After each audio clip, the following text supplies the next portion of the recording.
eu mal posso me segurar pra falar desse capítulo, não tem como. Tudo que acontece aqui, meu Deus do céu. Mas vamos lá, vamos começar aqui. One Piece capítulo 1108. A gente tem a capa da Jump aí, com o Luffy mega foda aí dando um socão. E depois a gente tem um color spread. Eu imagino que essa capa tem alguma coisa a ver com aquela coisa da One Piece Heroines, que tava sendo lançado por esses dias. Mas bacana de ver a Uta de novo. A Areiju ali tá com a Tashig meio suspeito, mas enfim. A Robin, chique. Mas enfim, vamos lá, começar isso aqui tudo. Aqui a gente começa logo depois do que aconteceu no último capítulo com o Caribou. Ele tá ali de joelhos pedindo tempo pra explicar o porquê que ele tá ali. A Catarina Devon não conhece ele, ela pergunta o Algar o que tá rolando ali, qual que é a história daquele cara. E ele responde, ele é o cabelo molhado Caribou. E o Algar tem uma cautela, tipo assim, isso aqui é uma ilha do governo, então mesmo se você for um pirata, só pelo fato de você estar aqui é um pouco suspeito. E também, tem muita gente atrás da vida do Comodoro. É melhor já ir explicando. O Caribou já fica completamente com medo e já intima os dois ali.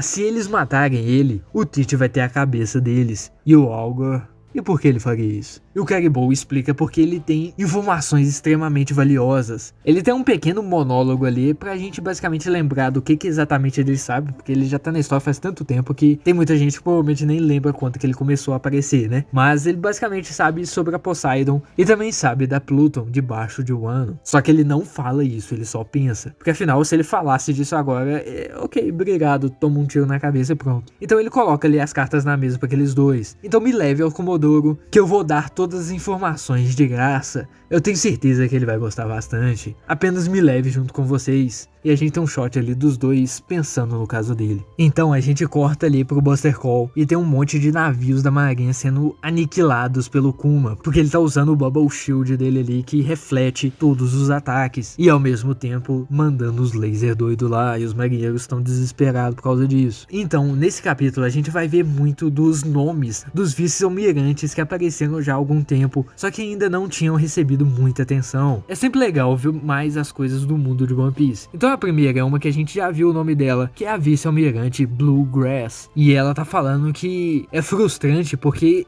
eles matando os pacifistas é basicamente como se eles estivessem atirando no próprio pé. Porque os pacifistas eram supostos a ser armas da marinha. Então eles meio que estão perdendo dinheiro fazendo aquilo, lutando contra eles mesmo. E depois a gente vê aí vice-almirante Hound. E ele se indaga se teria talvez alguma chance de acabar o Buster Call ali pra evitar qualquer coisa.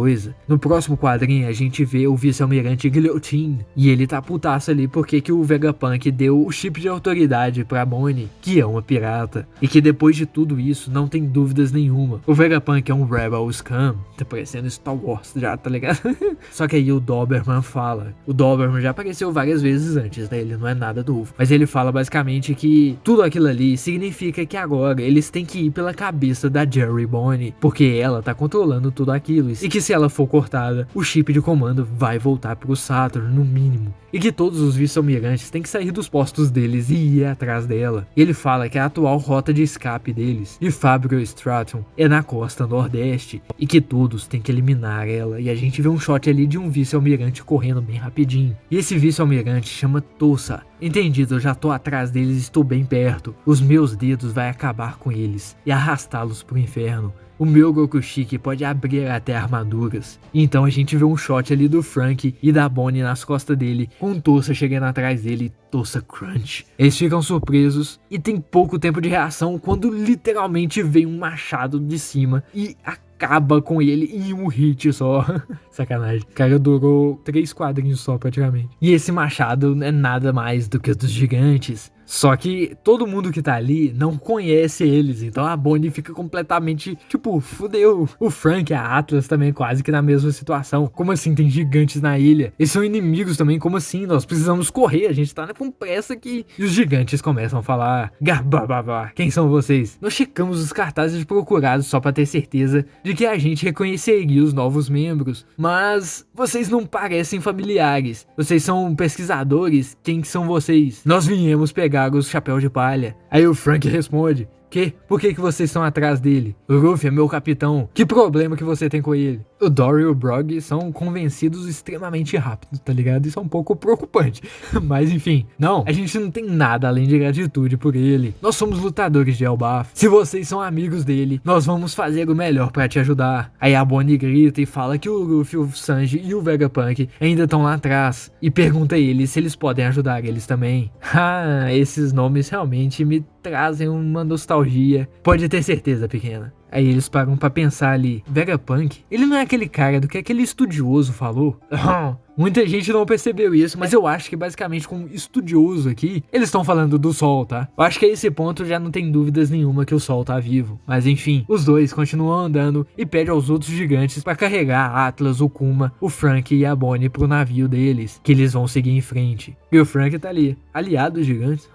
Ok. Então são esses os mestres que o Usopp fala sempre. Então, que nem eu falei no último vídeo, é claro que o Usopp ia sempre falar dos mestres dele no Sunny. E então a gente vê o resto dos vice-almirantes que a gente já tinha visto muitos capítulos atrás. E o próximo é Urban, que é aquele cara que parece o War Jr., só que pequenininho. E ele fica preocupado porque que a linha do Tosa ficou muda. E então a gente vê o vice-almirante Ponsky. Será que foi um contra-ataque ou foi os gigantes? Eu tô indo pra ilha. E então a Bluegrass chama a Doll pra montar na girafa do mar ali e vambora. E a Doll tá pensando pra ela mesma. Aquele navio gigante é definitivamente de Elbaf. E a Bluegrass responde, a nossa sorte vai indo e voltando, né? Gigantes não são qualquer coisa. Você já lutou com algum? E a Doll responde que ela trabalhava debaixo de um pouco mais de 20 anos atrás. Era... Ah, então você deve estar falando do Sol. Ele realmente era um cara brabo. Então a gente corta lá pros gigantes de novo. Cadê o resto do seu bando? Eles estão no laboratório acima das nuvens. Numa ilha do céu?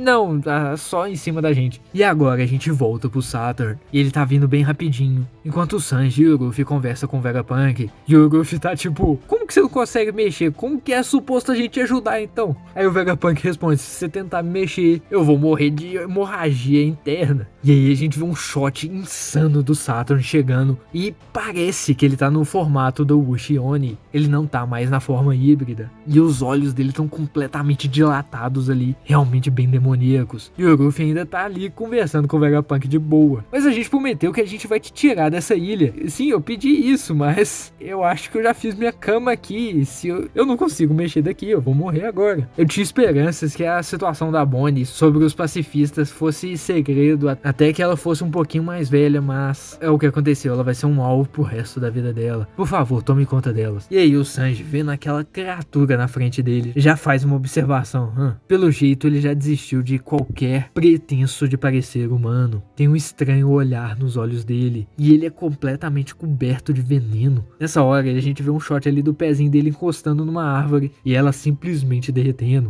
E agora a gente tá chegando na parte foda. A gente vê um mega shot do Saturn mandando um pezinho atrás deles. Ruffy, desvie! Aí o Ruffy tá pulando lá, risão de boaça. Sanji, leva o vôlei pra fora daqui. Mesmo se ele estiver reclamando da dor. O Ruffy é completamente insano, tá ligado? Uma coisa interessante também é que até então o Saturn não fala nada. Ele só tá atacando. Então o Sanji tá levando o Vegapunk pra longe. E o Vegapunk tá lá gritando de dor. Só que aí nesse momento o Sanji toma um chutão de luz na cabeça e dropa o Vegapunk, que o Kizaru vem com a espadinha dele e coitado do Vegapunk, tá tomando mais oco do que o Barba Branca. E então ele cai no chão. A gente tem um shotzinho ali bem pequenininho do Kizaru, que a gente sabe que ele não quer fazer isso, mas ele ainda tá fazendo. É um pouco revoltante. O Luffy vê aquilo. Putz, vovô da maçã. Sanji, você tem que sair daqui. Volta para o início. O Sanji se desculpa com o Vegapunk. Tipo, putz, velho, foi mal. Só que enquanto o Sanji tá correndo, a gente vê que o Kizaru tá preparando pra ir atrás deles. Só que aí, nesse mega shot, o Luffy com aquela cara completamente séria, segurando o Kizaru numa mão e segurando o Saturn na outra, e uma forma gigante, e com aquela cara completamente insana que ele tá depois que ele entra no modo Nika. Vocês sabem que não tem como eu deixar vocês escaparem, né? E nessa segurada, o Kizaru tomou dano, porque ele tá sangrando ali. É muito foda esse turnover. Basicamente, saiu da situação que eles têm que correr daqueles caras ali pra sobreviver. Uma situação agora que o Luffy completamente unhinged é agora o caçador. E são aqueles marinheiros e aquele governo mundial que que agora tem que fugir dele, porque ele não vai parar. E aí a gente vê um shot do Sanji segurando o Vegapunk com o Luffy lutando lá no fundo, gigante. Porra, Vegapunk, não morre comigo. Ei, por que tu tá rindo? Imediatamente a gente já lembra das vontades do D, né? Que eles morrem sempre sorrindo. Só que nesse momento a gente escuta uns bip,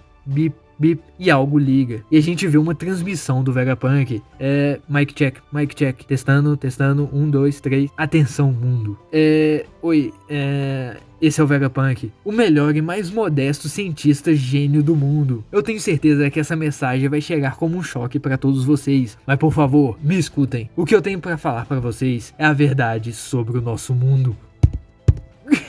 Cara, não tem como. Literalmente em 2 quadrinhos, o Oda conseguiu fazer uma das coisas mais importantes da história inteira e que ninguém tava esperando por isso. O Vegapunk literalmente mandou governo mundial, você vai silenciar todo mundo que sabe sobre o Void Century? E se eu falar pro mundo inteiro o que aconteceu? Você vai eliminar o mundo inteiro também? Quero ver você tentar. Tem uma conotação que o Vegapunk morreu, por isso que essa mensagem aconteceu, mas vamos torcer pro Vegapunk sobreviver. Mas mesmo assim, o Vegapunk é brabo demais, cara. A primeira vez que eu li isso tudo, a ação do Luffy segurando os dois, o Vegapunk fazendo essa merda toda, eu não conseguia parar de sorrir, que até os olhos enchiam de lágrima, cara. Muito foda. E vai ter capítulo semana que vem. Cara, a gente tá presenciando história nisso aqui. Até o dia fica melhor, né?